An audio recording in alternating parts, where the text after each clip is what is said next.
Di negeri Tiongkok kuno yang diselimuti kabut dan keindahan, kedamaian yang telah lama terjaga tiba-tiba terkoyak. Dari kedalaman jurang yang paling gelap, Raja Iblis bangkit, sosok purba dengan mata merah menyala yang haus akan kehancuran. Zirah hitam pekatnya seolah menelan cahaya, dan kehadirannya membawa kegelapan abadi yang menyelimuti seluruh negeri. Awan hitam menggantung rendah, mengubah siang menjadi malam, sementara tawa jahatnya menggema di lembah-lembah, menebarkan ketakutan di hati setiap insan. Rakyat yang tak berdaya hanya bisa meratap, harapan mereka perlahan sirna ditelan bayangan sang tiran. Namun, di tengah keputusasaan itu, sebuah legenda kuno mulai berbisik kembali, legenda tentang seorang pelindung, seorang pahlawan yang ditakdirkan untuk mengusir kegelapan. Saat harapan hampir padam, muncullah secercah cahaya di ufuk. Dia adalah Ling Yue, sang dewi pedang yang legendaris. Dengan rambut hitam panjangnya yang dikuncir tinggi dan zirah perak elegan yang berkilauan di bawah sisa cahaya rembulan, ia berdiri tegak laksana fajar di tengah malam. Tubuhnya yang langsing dan atletis memancarkan kekuatan yang tak terduga.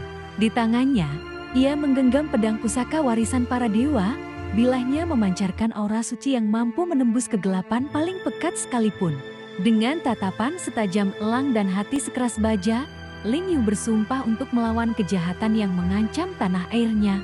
Ia adalah benteng terakhir, sang penjaga kedamaian yang muncul untuk menjawab tangisan rakyatnya. Perjalanan Ling Yue dimulai dengan pertempuran sengit melawan gerombolan pasukan iblis yang dikirim oleh sang raja. Di setiap medan perang, dari desa yang terbakar hingga hutan belantara yang angker, ia menari di antara musuh-musuhnya. Setiap ayunan pedang pusakanya adalah simfoni kematian bagi para iblis. Keahlian pedangnya begitu luar biasa, gerakannya cepat dan anggun seperti tarian bangau, namun mematikan laksana sambaran petir. Ia melompat, berputar, dan menebas dengan presisi yang sempurna, mengubah gelombang kegelapan menjadi debu. Tak terhitung jumlah iblis yang jatuh di hadapannya, namun Ling Yue tahu bahwa ini hanyalah awal. Musuh sebenarnya menantinya di ujung perjalanan yang penuh bahaya. Dengan tekad yang tak tergoyahkan, Ling Yue melanjutkan misinya. Ia melintasi negeri yang telah porak-poranda, melewati pegunungan terjal yang puncaknya menyentuh langit dan menyeberangi sungai deras yang arusnya membawa keputusasaan. Setiap langkah adalah ujian bagi ketahanan fisik dan mentalnya. Ia menghadapi berbagai rintangan, dari ilusi jahat yang mencoba merusak pikirannya hingga monster penjaga yang menghadang jalannya. Namun, semangatnya tak pernah padam. Ingatan akan negerinya yang damai dan senyum rakyatnya memberinya kekuatan untuk terus maju. Semakin dekat dengan sarang kejahatan, istana Raja Iblis yang berdiri angkuh di puncak gunung berapi yang murka. Akhirnya, tibalah momen yang menentukan. Ling Yue berdiri di hadapan Raja Iblis di dalam aula istananya yang megah namun penuh aura kematian. Sosok Raja Iblis yang besar dan mengintimidasi menjulang di hadapannya. Mata merahnya berkobar penuh amarah. Tanpa sepatah kata pun, pertarungan pedang yang epik dan paling sengit pun dimulai. Denting logam beradu mengguncang seluruh istana. Setiap serangan membawa kekuatan yang mampu meretakan pilar-pilar batu. Ling Yue bergerak dengan kecepatan dewa, menghindari cakar dan tebasan pedang hitam raksasa sang raja.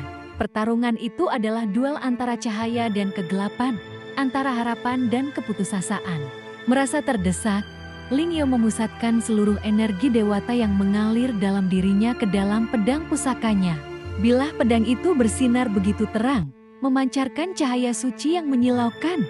Dengan satu teriakan perang yang menggema, ia melancarkan serangan pamungkas, sebuah tebasan cahaya murni yang melesat lurus ke arah jantung sang Raja Iblis. Ledakan energi suci menyapu seluruh istana, menghancurkan kegelapan dalam sekejap. Raja Iblis meraung kesakitan saat tubuhnya hancur menjadi abu dan lenyap selamanya. Kegelapan yang menyelimuti negeri perlahan sirna, digantikan oleh sinar matahari pagi yang hangat dan keemasan. Awan hitam berarak pergi, menampakkan kembali langit biru yang cerah. Cahaya harapan dan kehidupan kembali menyinari setiap sudut negeri. Di tengah runtuhan istana iblis, Ling Yue berdiri tegak dengan pedang di sisinya. Zirah peraknya bersinar terang di bawah mentari, menjadi simbol kemenangan abadi.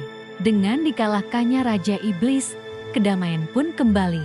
Ling Yue, sang dewi pedang, kini selamanya akan dikenang sebagai pahlawan agung, sang penjaga kedamaian yang tak kenal takut.